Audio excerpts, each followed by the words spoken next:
Bonjour, c'est Jean-Christophe, bienvenue dans l'émission photo du vendredi. Alors le vendredi, c'est questions-réponses. Je crois que je vais décider de ce rythme-là. Et aujourd'hui, je vais donc répondre à 4 questions qui m'ont été envoyées par certains d'entre vous. On va parler de comment porter son réflexe, je vais vous parler de logiciels de post-traitement, technique du filet en photographie, et puis connexion Wi-Fi, réflexe, smartphone, tablette. Alors, euh, n'oubliez pas que si vous voulez m'envoyer vous aussi vos questions, vous avez le lien dans la description de la vidéo, c'est nikonpassion.com/question. Alors slash c'est la barre oblique vers la droite. Et puis sinon, vous m'envoyez un mail directement. Alors le plus simple c'est d'intégrer ma liste de contacts perso. Donc là je vous mets le lien également. Et puis comme ça, je vous envoie un premier mail et puis vous pouvez me répondre et on se parle après de façon un petit peu plus intime que par les réseaux si ça vous arrange comme ça. Alors, 4 questions, donc. Alors, forcément, je ne vais pas pouvoir faire 15 ou 20 minutes sur chaque sujet, parce que le principe de répondre aux questions, c'est de faire quand même quelque chose d'assez synthétique pour vous aider à avancer, et puis je pointe le cas échéant vers une émission ou un article dans la description en fonction des sujets. Alors, j'avais une première question, j'ai pas pensé à mettre un prénom quand vous laissez une question aussi, comme ça c'est un petit peu plus sympa quand je les présente. Et là, c'est des questions un peu anciennes, donc du coup, j'avais pas les prénoms sur ces sujets-là, enfin, c'est pas très grave. Autre chose aussi, c'est que ne vous inquiétez pas si vous voyez que vous m'avez laissé une question il y a 3 jours et que j'ai pas répondu la semaine suivante, c'est qu'il y en a une pile et qu'en fait je dépile puis j'essaye de les rassembler un petit peu selon les sujets. Donc c'est pas que je vous fais la tête, c'est simplement que voilà, ça va venir à un moment ou à un autre. Alors rapidement, donc quelqu'un m'a posé la question de dire comment est-ce que je peux porter mon réflexe particulièrement quand j'ai un objectif assez lourd dessus et pour éviter soit de l'avoir au bout du trépied si j'ai un trépied, soit de me tordre le cou avec la sangle d'origine. Alors, il y a 50 000 façons de porter son appareil. Moi, je vais simplement vous donner les 3 accessoires que j'utilise pour moi, que ça soit pour porter un réflexe ou un hybride avec un petit objectif, ou bien avec un 70-200 ou le 200-500 récemment que j'avais en test. Alors, première solution que j'utilise, c'est... alors, déjà, sachez que j'ai viré de base la courroie qui est livrée avec l'appareil photo, je ne la sors même pas de la boîte quand j'achète un appareil, parce que c'est une petite sangle qui fait... déjà qui n'est pas large, qui n'est pas élastique, elle fait mal au cou, c'est juste une horreur. Donc la sangle Nikon, enfin, j'imagine que les autres marques c'est pareil, je ne l'utilise pas. Je n'utilise en fait que la sangle sur l'hybride, parce que l'hybride est tellement plus léger qu'on ne sent pas le poids. Sur les réflexes, c'est pas la peine, je la déballe pas. J'ai une sonde Optec, je mets dans le bon sens, voilà, Optec USA. Alors il y a d'autres marques, mais c'est le principe d'Optec, c'est qu'en fait c'est une sonde qui est déjà assez large, que ici, je ne sais pas si ça va bien passer à la vidéo, alors j'ai changé l'éclairage aujourd'hui, donc je ne sais pas trop ce que ça donne, vous me direz. Ici, il y a les petits picots qui évitent de glisser quand on a la sangle autour du cou, et surtout, le gros point fort de cette sangle-là, c'est qu'elle est élastique, je ne sais pas si ça se voit bien là, mais du coup, quand vous portez le matériel, vous portez votre réflexe, je suis en train de me cacher, eh bien, vous voyez que ça peut faire légèrement ça quand on marche, et du coup, c'est la sangle qui absorbe le poids du matériel, et c'est pas votre cou et vos cervicales. Et alors ça change la vie, sincèrement. Donc ça, c'est mis en place sur le boîtier, tout comme la sangle d'origine. Et puis, au besoin, vous pouvez même, alors chez Optec, ça se dégrafe, et puis on peut en mettre une autre, ou vous pouvez, si vous avez plusieurs boîtiers, par exemple, vous achetez simplement le complément là, qui va sur le boîtier, et puis vous pouvez avoir la sangle par elle-même, vous pouvez en avoir qu'une, et puis vous la passez d'un boîtier à l'autre. Ceci dit, c'est pas hyper cher. Je vais vous mettre des liens dans la vidéo, mais je crois que ça fait très longtemps que je l'ai celle-ci, parce qu'en plus c'est hyper costaud. Mais je sais plus, ça devait valoir une vingtaine d'euros, une trentaine d'euros maximum. L'été, c'est agréable parce que déjà ça évite quand on est, vous voyez, comme aujourd'hui par exemple. J'ai pas de col roulé, donc la sangle d'origine, elle marque le cou, c'est vraiment très désagréable, ça fait mal, voire même ça blesse quand on la porte assez longtemps. Alors que ça c'est tout mou, puis c'est vraiment hyper confort. Deuxième solution que j'utilise, j'ai tout mis sur le boîtier, donc ça fait un peu foutoir. La deuxième solution, c'est la Black Rapid. Alors, Black Rapid, vous voyez, on met autour du cou, comme ça, et puis le boîtier, il pend sur le côté. Alors ça, c'est hyper pratique en photo de rue, par exemple, ou quand vous vous trimballez. Moi, je la prends en vacances, par exemple, souvent, parce que l'appareil autour du cou, ça fait un peu touriste, et il y a des fois, j'ai pas envie de donner cette image-là quand je me trimballe quelque part. Le fait d'avoir la Black Rapid, ça me permet d'avoir comme un sac en bandoulière, et l'appareil il est masqué derrière mon bras. Et du coup, c'est hyper discret. Alors, avec un 24-70, pas trop, mais avec un 35 mm ou un 24 mm, une petite focale fixe, c'est hyper discret, même sur un gros réflexe. Et du coup, on voit pas l'appareil. Et alors, surtout, le principe de la Black Rapid, il faudrait que je me lève en fait pour vous faire la démo. Le principe, c'est que, vous voyez, quand vous l'avez autour du cou comme ça, on va essayer. C'est du live encore aujourd'hui. C'est que, voilà, l'appareil, il pend comme ça. Voilà, vous ne me voyez plus, mais... Donc, je peux le masquer derrière mon bras. Et quand je veux faire une photo, là, je vais revenir un peu à l'écran, je suis en train de tout arracher les fils du micro. Quand je veux faire une photo, j'ai juste à lever l'appareil, je vise, et hop, je relâche. Et vous voyez que ça circule. En fait, ici, il y a un système de circulation. Donc, je vais enlever tout ça, qui fait que l'appareil ne peut pas tomber. Il est verrouillé. Alors, il y a une grosse sangle métallique là, vous voyez, ça tient très bien. C'est verrouillé et voilà, ça vous permet vraiment de faire circuler l'appareil sans risquer de le tomber, même si vous le lâchez, hop, il va venir se pendre. Reste le problème de la semelle, ici. Alors, le problème de la semelle, c'est le poids en fait. C'est que jusqu'où on peut aller en poids si vous avez un 200-500, est-ce que vous pouvez pendre le boîtier avec ça? Honnêtement, je le ferai peut-être pas. Je l'ai fait avec le 70-200, mais dans ce cas-là, vous mettez le crochet. Ici, au lieu de le mettre sur le boîtier, vous le mettez sur le pied de l'objectif. Je ne l'ai pas là avec moi, mais sur le 70-200, 200-500, sur tous les gros télés, vous avez généralement un collier de pied avec un pas de vis qui est au pas standard sur l'objectif, sur le pied. Et dans ce cas-là, la courroie, vous la mettez sur l'objectif. Et il y a moins d'effort sur la baïonnette du boîtier, il y a moins d'effort aussi sur la semelle du boîtier. Ça tient. Honnêtement, je l'ai porté pendant 2 ou 3 jours avec le 70-200, ça n'a rien lâché. Mais bon, si vous devez faire ça avec un objectif plus gros, la sécurité, c'est quand même de mettre sur l'objectif. Et alors, troisième solution que j'utilise, alors là, pas trop avec un réflexe, mais plutôt avec l'hybride, ou alors avec un réflexe et un petit objectif, c'est ça. Bon, je ne l'ai pas mis en plus, hein, parce que là, ça finissait par plus rentrer. Mais vous voyez que sur le côté, ici, de votre boîtier, vous mettez cette sangle-là, c'est no name, il n'y a pas de marque, vous le mettez là d'un côté, donc vous n'avez que ça, il n'y a qu'un côté. Et ça, en fait, le principe, c'est que vous pouvez passer la main dessus. Je suis gaucher, hein, je le mets là, mais à droite, ça marche. Et l'appareil, il peut pendre comme ça. Donc, c'est plutôt valable pour un petit boîtier. Pareil, c'est élastique, comme l'Optec. D'ailleurs, je ne sais pas si c'est pas Optec qui fait ça. Je ne me rappelle plus où je l'ai eu, celle-ci. Et, enfin, si, je sais où je l'ai eu, en fait. Mais voilà, c'est un cadeau qu'on m'a fait, pour tout vous dire. Donc, voilà, il n'y a pas la marque, mais je sais que c'est Optec, en fait. Et oui, c'est marqué l'Optec. Et voilà, donc ça, c'est élastique. Et c'est hyper pratique aussi pour marcher léger dans la rue. Vous avez le boîtier à portée de main, clac, hop, et puis vous ne prenez pas le risque. Si, hop, des fois vous le lâchez et il peut tomber, alors que là, il ne tombe pas. Et puis c'est pareil, c'est sécurisant. Vous pouvez même le serrer un petit peu. Donc je vous mets les liens vers tout ça dans la description de la vidéo. Deuxième question, on va parler logiciel. Alors je vais devoir faire une réponse un peu rapide à une question qui mériterait un sujet à part entière. Mais la personne me dit: quel logiciel de post-traitement est le meilleur? Est-ce que je dois acheter DxO ou est-ce que je dois acheter Lightroom? Sous-entendu, peut-être même un autre. Alors, sincèrement, je vais vous répondre que je ne peux pas vous répondre. En fait, il n'y a pas un logiciel qui est meilleur qu'un autre. Il y a, c'est mon avis personnel, alors je vous invite vraiment à réagir à ça, parce que vous avez vous aussi une pratique et ce sera enrichissant. Il y a plein de débats d'ailleurs suite aux émissions, donc ça c'est bien. Il y a des logiciels qui font, globalement, dans les logiciels de post-traitement, je vais le dire comme ça, chaque logiciel fait pareil que les autres. Il est capable d'ouvrir des fichiers RAW, de vous les afficher et de vous permettre de les traiter. Ça, c'est un peu la fonction de base de chaque logiciel de post-traitement. Et puis après, chaque logiciel a ses particularités. Alors Lightroom, il y a plein de choses qui vont autour. Lightroom vous permet de gérer un flux de travail depuis le tri, le classement des photos jusqu'à leur mise en ligne, leur publication, l'impression, voilà, tout ça, tout dans le même logiciel. DxO, il est plutôt connu. Alors DxO Optics Pro, il y a différents logiciels DxO en fait. Quand on dit DxO, c'est un peu générique, mais DxO quoi?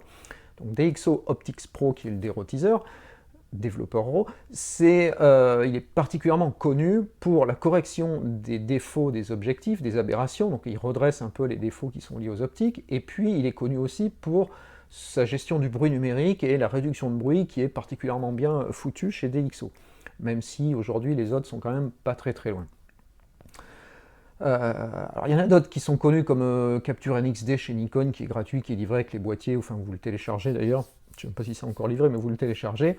Et puis ça développe particulièrement bien les RAW de Nikon. Par contre, voilà, ça fait que Nikon, et puis ça va pas beaucoup plus loin, puis l'ergonomie, bon voilà, j'ai un peu mon avis.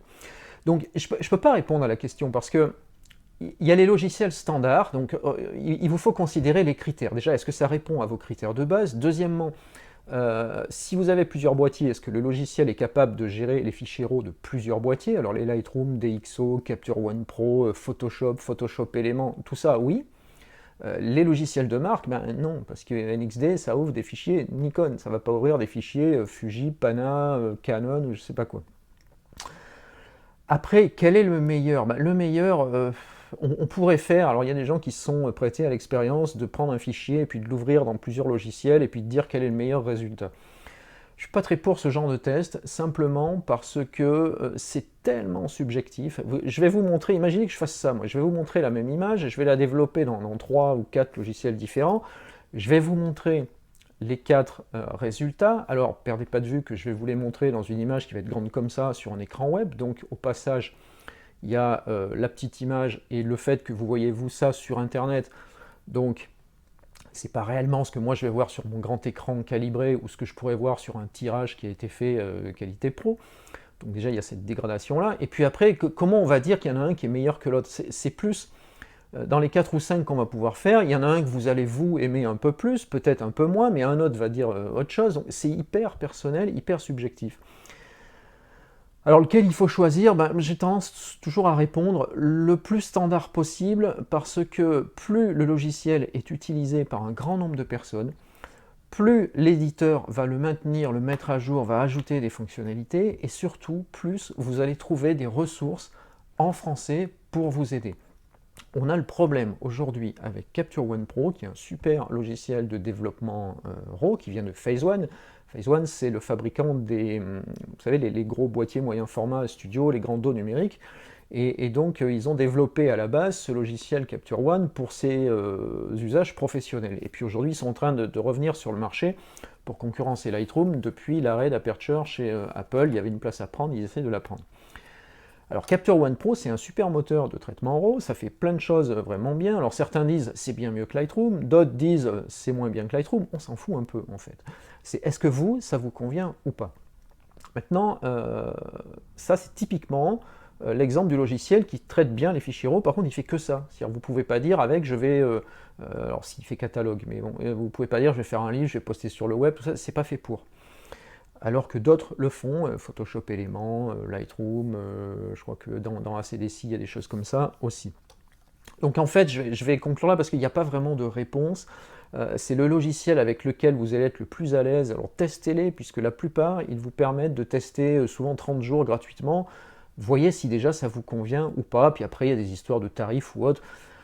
Très vite, le problème du tarif sur le logiciel, pour moi, c'est un faux problème, parce que souvent, je vois des gens râler en disant « Ouais, mais le logiciel, 100 € par-ci, 150 € par-là, c'est scandaleux, machin. » On a dépensé des milliers d'euros dans son matériel photo. Je vois des gens acheter des objectifs à 2000 €, et puis, c'est un peu mon coup de gueule du jour, là, aujourd'hui, et puis râler pour un logiciel qui coûte 140 €.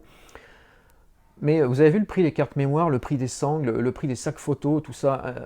On râle après le logiciel parce que c'est immatériel en fait, on ne peut pas le toucher, et comme on ne peut pas le toucher, on trouve ça trop cher. C'est un peu comme, je ne vais pas partir sur le sujet livre électronique, musique MP3 versus CD et autres, mais c'est un peu le même problème. Donc n'hésitez pas à dépenser 100 ou 140 € sur un bon logiciel quand vous avez investi je ne sais pas combien de centaines ou de milliers d'euros dans un super matos photo. Sinon ça sert à quoi? Enfin, vous voyez, c'est pas en face, c'est pas cohérent. Vous avez un super boîtier 36 millions, des super optiques, et derrière vous mettez un logiciel pas adapté qui va vous mâcher vos fichiers. Donc c'est un peu dommage. J'arrête là mon coup de gueule. Je passe à la troisième question.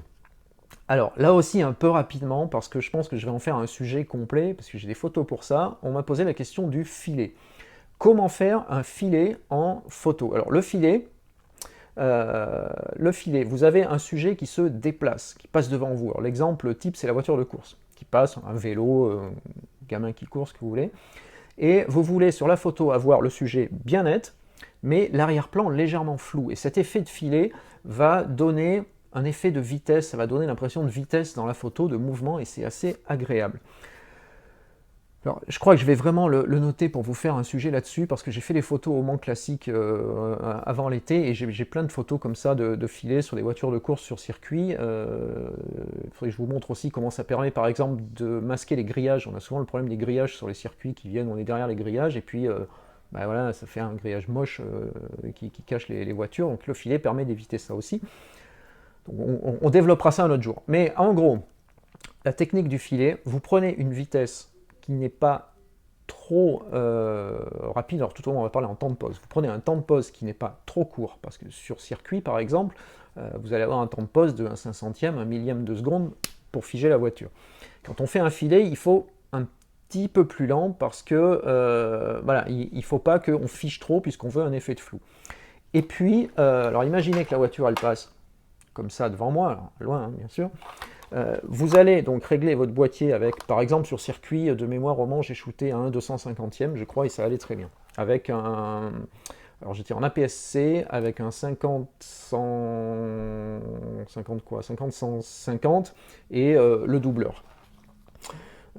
Donc ça fait en gros l'équivalent d'un 300 mm en APS-C, donc équivalent 450 sur plein format. Et j'étais en gros au 250e, donc un peu moins que la limite de sécurité. Et puis, donc vous regardez votre sujet qui arrive, et surtout, vous anticipez, c'est-à-dire si vous voulez faire la photo là, je vous rappelle, le sujet il fait ça, et vous faire la photo là. Donc vous suivez le sujet, et au moment où il passe, clac, vous déclenchez, et surtout vous continuez le mouvement. L'idée c'est que vous ayez un mouvement continu, et au moment où ça passe à l'endroit où vous voulez, clac, vous déclenchez. Alors, le mieux, ce sera que je vous en fasse un sujet un petit peu plus long, je vous mettrai des photos aussi, mais ça marche assez bien. Il y a une histoire de temps de pause à trouver en fonction du sujet, mais voilà, typiquement, si vous faites des voitures sur circuit, que vous êtes pile en face, 250e, ça marche pas trop mal. Quatrième et dernière question pour aujourd'hui. Alors quelqu'un m'a posé la question de dire comment je fais pour connecter en Wi-Fi mon réflexe à... alors là c'était un iPad, mais ça marche pour les iPhones, les tablettes, smartphones Android, voilà. Vous avez un menu Wi-Fi, vous activez le Wi-Fi. Là, l'appareil, il va émettre sur un canal Wi-Fi bien particulier. Il y a des réglages, regardez dans votre manuel. De l'autre côté, vous avez votre tablette, par exemple. Donc la tablette, vous allez chercher le canal, le réseau Wi-Fi correspondant à votre boîtier. Alors sur Nikon, c'est marqué Nikon quelque chose, sur les autres, la marque. Vous vous connectez à ce réseau Wi-Fi. S'il y a un mot de passe, si vous avez mis un mot de passe, vous le mettez. Et ensuite, vous lancez l'application qui correspond à la marque de l'appareil. Chez Nikon, c'est Nikon WMU. Alors allez sur l'App Store Apple, vous cherchez WMU.